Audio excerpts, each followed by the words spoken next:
There's no Welcome back to the Friday Matinee on your hometown station, AM 1220 KHTS. I'm George. I'm T. I want to talk really quickly, get some business out of the way, Mother Nature. I was saying this morning, like, you know those mobster movies where it's like, where's my money? And the mob's like, you want your money? You want your money? And they like hold the guy down, start shoving the money in his mouth, and they all like really just gang up on him. And I missed that movie. Well, either way, say hello to my little friend. You know, that was like Mother Nature last night. Scarface. That was Mother Nature. Yesterday, going absolutely nuts. I mean, I don't know who upset her, you know, but she just showed up in a very small, concentrated area and just unleashed her wrath. And just, it was like she had to get it out of her system. And today, you know, she's fine. I get like that sometimes. And hats off to our own. I just don't cause mudslides and debris. Not as far as you know. Well, not that I know. Hats off to Jessica Boyer, our own KHTS newsie, and SCV TV's Haley Cook for doing some dual coverage on that yesterday. There's a great story on our website, hometownstation.com, that shows pictures of the damage. It wasn't just the roadways. Oh, it was no. people's homes. Yeah, it was some ridiculous. People lost their animals. People got caught up and swept up in the flooding and almost cars trapped. It was unbelievable. Oh, just so sudden, and then she was gone. And there are still some road closures going on, including the 5 north and southbound of the Grapevine area. So you still can't get north of the 5 on from Parker Road. They will gently escort you off in beautiful Castaic. Enjoy the lake or the truck stop, and just rest out or figure out another way to route. Get around there. And of course, southbound from Grapevine Road, you're not going to be able to get up in there until they clear that out.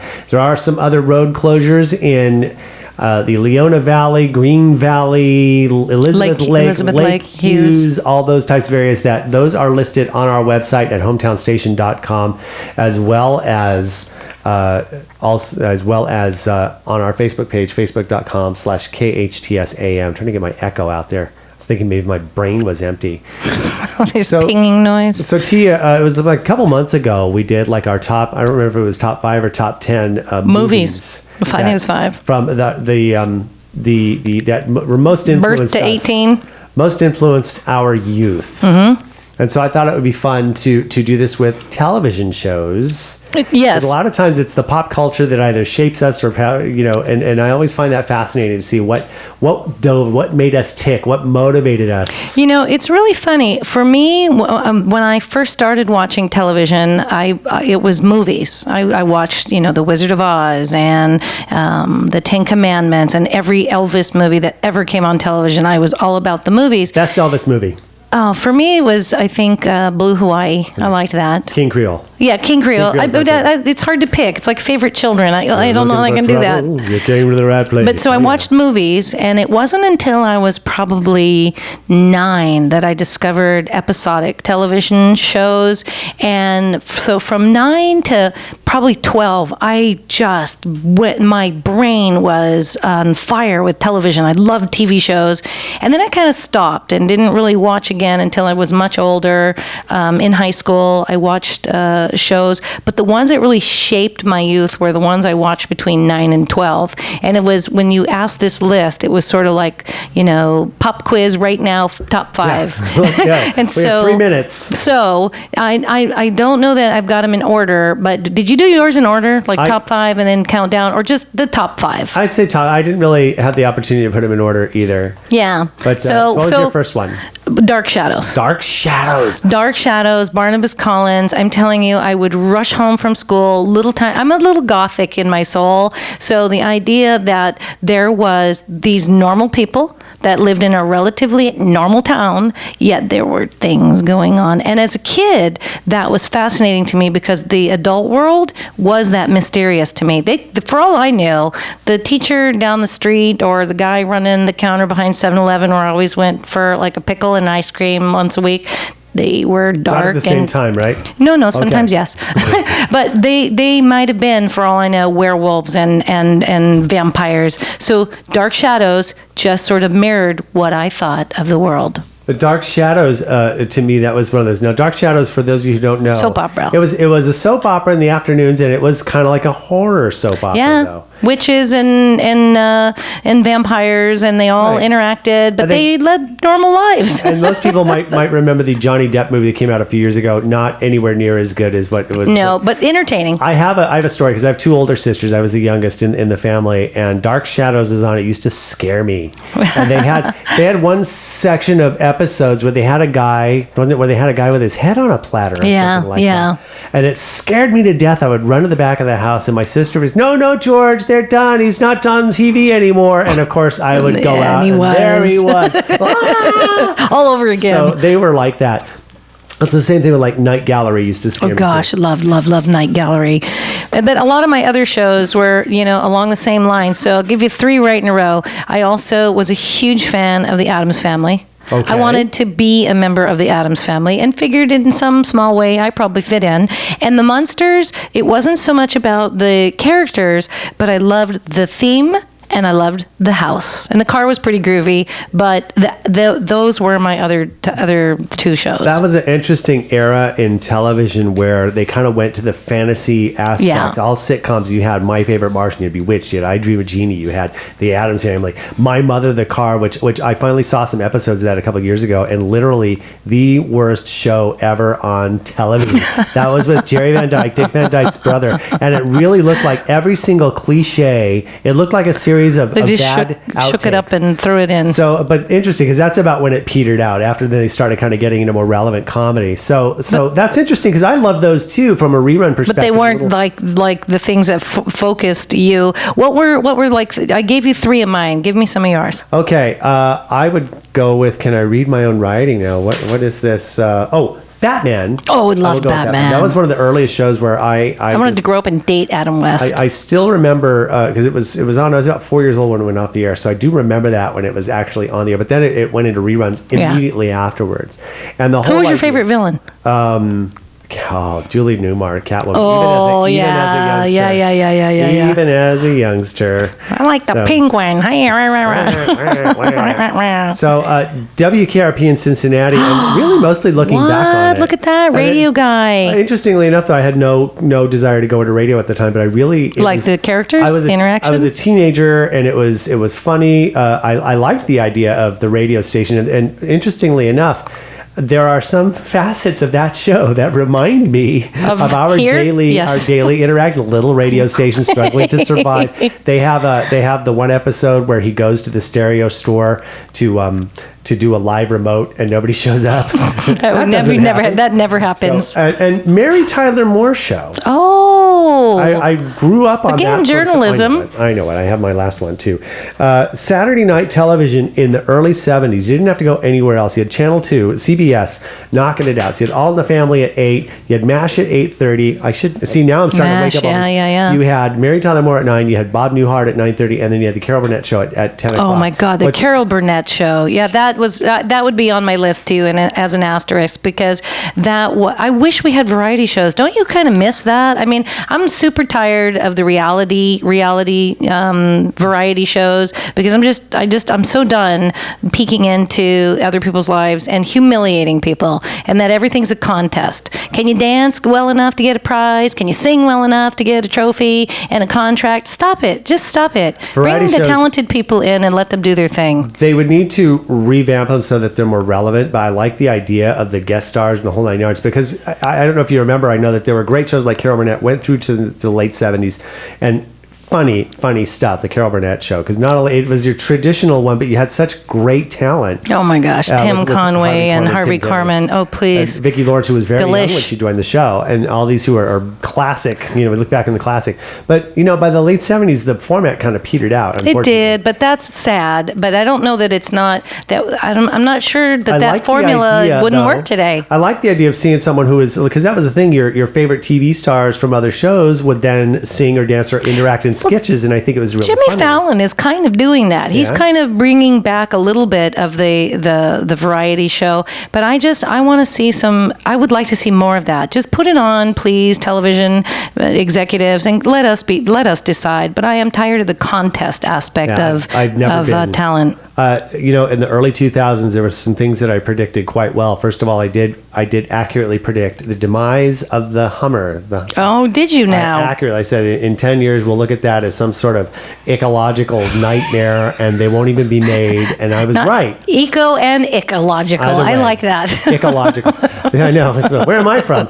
But the other thing that I tried to predict was, because, the rise of the network reality shows came about as a result of the actors' strike in 2000. Yes. But we're not striking anymore. Right. And I thought, okay, so bring talent back. Can we have talent? This will all be gone, and it's just gotten it's more, to me, all the reality TV is the Christians being fed to the lions. This is the whole Roman Colosseum. How low, how debased, how, is that funny? And it's like, you know what? It's really not. And not everything people do is cute and watchable. And for me, I'm sort of done. I would like to see actual formatted talent being brought back to the forefront and it's stop still, giving. It's still scripted. I mean, it's all scripted or it's suggested. Yeah. If you've ever been on a reality show set, there's a producer sort of giving suggestions, planting seeds, creating these dramas that maybe weren't there, and I'm just over it. Marrying Tyler Moore, I think for me, it was one of those changes. I remember watching it. I mean, here I am, 6-year-old guy, and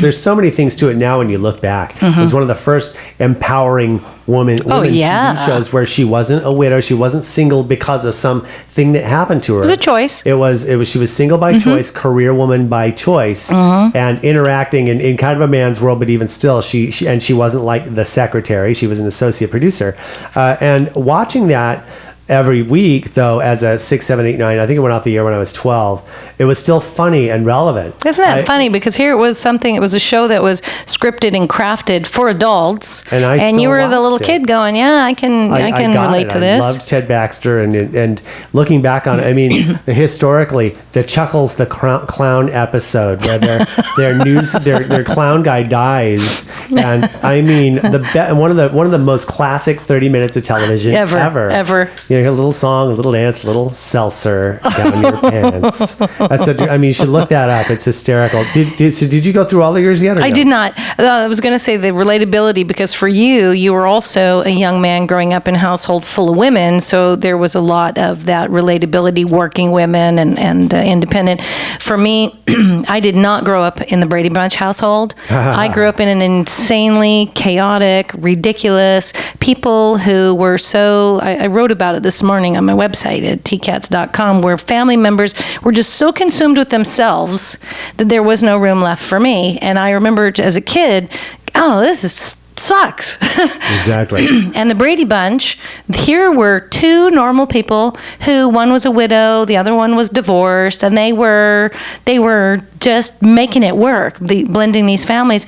And I wanted, if I couldn't be related to them, I wanted to be their neighbor. We all wanted to. I wanted to be the Brady Bunch's neighbor, just to peek into that life. It made me feel like, even though my life was messed up, gosh, that's nice. It gave me something to, I don't know, maybe aspire to and want to. I loved it. I loved the escape of it. Did you have any family dramas in your lineup there? No? No, I do actually. And this was interesting. It was a very short-lived show in the late 70s. It's called James at 15. Oh, my heavens. Lance Kerwin. Now, here was the thing. I was about 13 when it was on. So Mr. After School Special. That's true. And then they changed it to James at 16. Now, here's the thing is they actually had a lot of drama and issues on that and things that I felt I was going through at that time.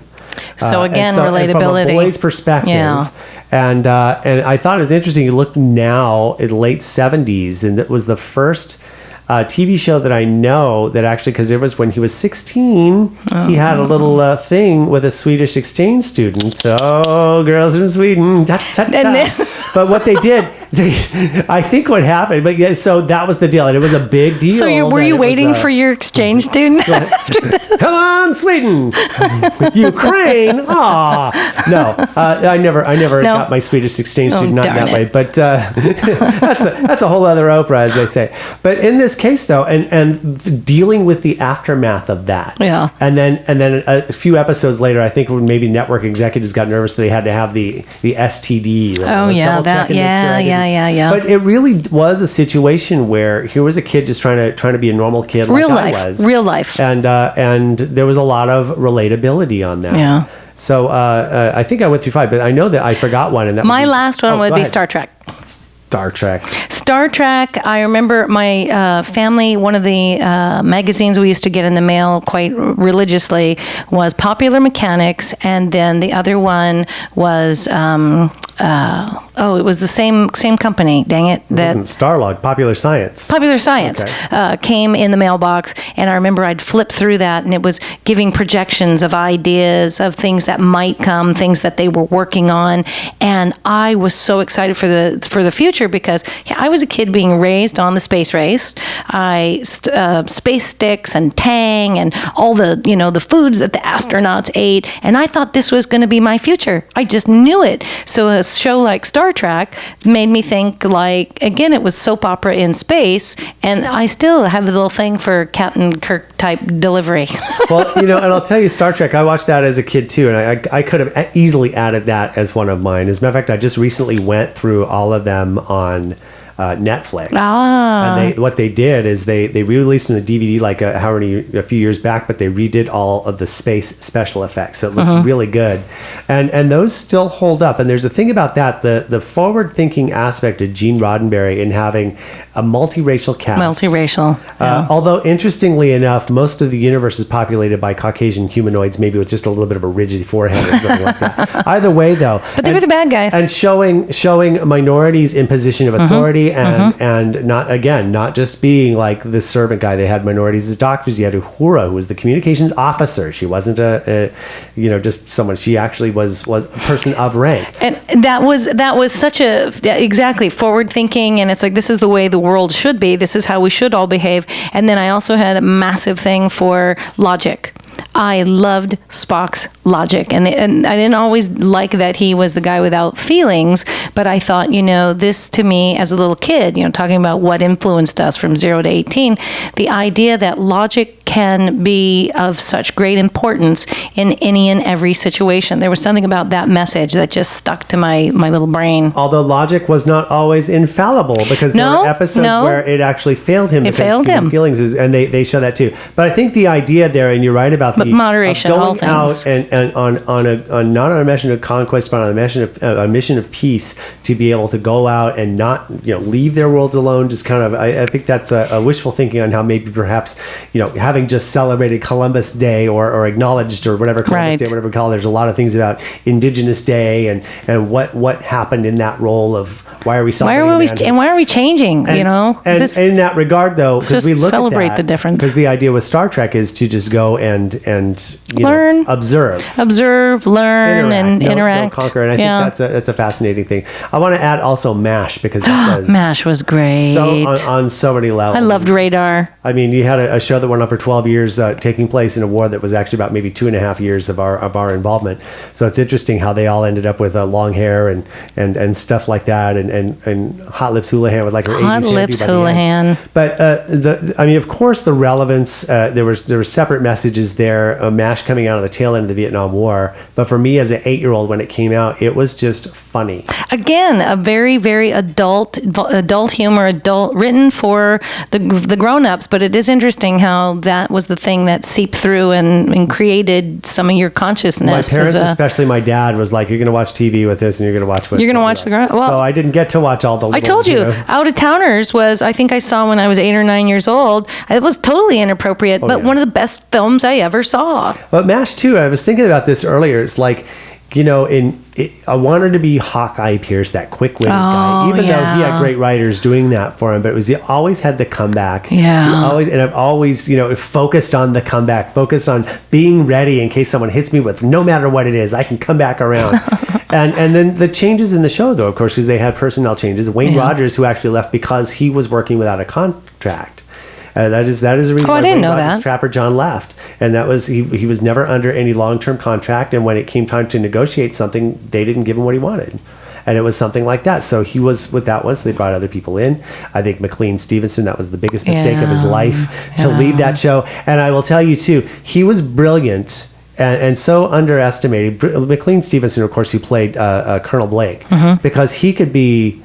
His physical comedy was beyond the pale for that time. He had such a great timing, comedy, physical comedy, trying to salute, and he had the fish, he'd always get stuck on the fish hook and things like that. And yet he could be so tender and poignant and dramatic at the drop of a dime. And I think they'd had such great writing. I love the earlier seasons, but even still, as it went on, I think that it really held itself up at the 12 or 13 seasons that it was on. You said Colonel made me think of another show I love that was a wartime, was Hogan's Heroes. Hogan's Heroes. Oh my gosh, and I loved all the characters. And then there was, what was McHale's Navy was another one that I loved. And again, military, and there was nothing relatable, but I loved the characters. These huge, broad, like over the top, crazy characters that were so watchable and so fun and great talent, Exactly. I'd like a little more of that in my TV lineup, thank you. That's true. And yeah, I think that's why these, like I said, Netflix and Hulu and all these other, you can go and watch. I told you I found Ernie Kovacs on Hulu. And Nairobi Trio. All these other things that you can catch now, and people liking, I know there's like the Me TV channel and Antenna TV, and the people who love those types of shows. I have my watch list on Netflix is filled with shows like Columbo and Rockford Files and things like that. And The Night Stalker. I love The Night Stalker. I think part of it is the nostalgia of it. But the other thing is these are they're really good shows. Well crafted shows that weren't controversial. They just really stuck to either the comedy or the drama. And I think that is what's really, really cool. So there's our list. You can always send them to us at info@hometownstation.com. I'd love to see other people's lists. George at hometownstation.com, or is there a T at Hometown Station? I don't know what mine is, but they'll get it to me. Katz at tkats.com. There you go. You can do it there. We're going to take a break and have a final wrap up coming up after this. That was fun. That was fun. I love TV. Not bad. You can't make the sound. Bat wings, right? So that's what you're doing. We will be right back. This is the Friday Matinee on your hometown station, AM 1220 KHTS. You've had the pleasure, T, of performing at for the Performing Arts Center, right? I have a couple times. At Black Box or the main stage? Main stage, both times. Wow. In a play, right? Musicals. That's right. So I was in Bessel Whorehouse at Texas, where I played Jewel, and I was in Urinetown.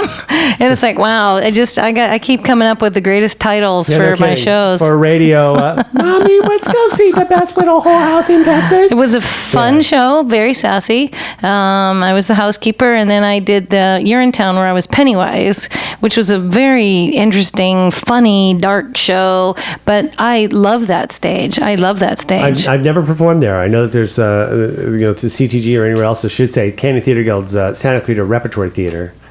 Regional theater. Sorry, San Angelo's regional theater. Let me get that right. Where they do the shows, and they've done some remarkable pieces. And just we have such incredible talent in this valley, and incredible talent that comes through the valley.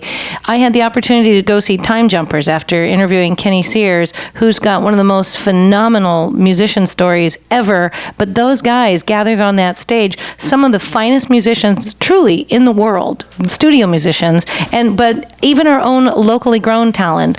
The Performing Arts Center has some just great shows, great talent, and it's a beautiful theater, and the tickets aren't crazy expensive. No, it's true. I mean, we've got some that are a little more than others. Room on the Broom, which is coming up Saturday, October 24th. Great story for the family. Arts Center. $15 for adults, $10 for juniors and seniors. And we have, of course, A Raisin in the Sun. You're going to want to see that. If you're not even familiar with the play, hear me now. Hear me now and listen to me later, to make fun of your friend Arnold Schwarzenegger, who's being made fun of by Hans and Franz. Hear me now and listen to me later. Go and see that play. Tickets are $10 for adults, $5 for juniors and seniors. Of Raising the Sun. Friday and Saturday, November 13th and 14th, and the 21st and 22nd at 8 p.m. Saturday, November 14th, Sunday, November 15th, and the 22nd at 2 p.m. Great show, great talent. 3 opportunities for matinees. I used to wonder why people always went to matinees. You get it now, don't you, George? I totally get it now. I go to sleep. If I go to the late shows, it's like, okay, I don't put me in the dark, in the cool, I'm out. Yeah, so you've got opportunities. And of course, Golden Dragon Acrobats would be Friday, October 30th, the day before Halloween. And Stunt Dog Experience. I'm gonna. And I love it says big air stunts, dogs. Big air stunts. Amazing tricks, big air stunts, comedy antics, dancing dogs, and athletic feats. That just sounds like fun. Yeah, I don't think I can get my dogs to do that. No, not even. Can't. I bet my cat could. Beagles are the type if they want to do something, they're just going to do it. They are. Forget about it. And no matter what, I mean, it's like Daisy. Every single time I'm ready to feed them, and there's a table, they put all the stuff out. She has to jump up, even though she knows. Get down. Okay, let me get up there again. Oh yeah, maybe one of these times you're going to say okay. I forgot. So yeah, I don't know how well my dogs would be as the stunt dog experience. So anyway, all these and more, canyonspac.com. Make your reservations for these. You can see the entire list, the entire lineup, and also, of course, see what else is to do in the Santa Clarita Valley by going to our website, hometownstation.com. This has been the Friday Matinee on your hometown station, AM 1220 KHTS. Stick around for My Conscious Dad coming up next. Have a great day.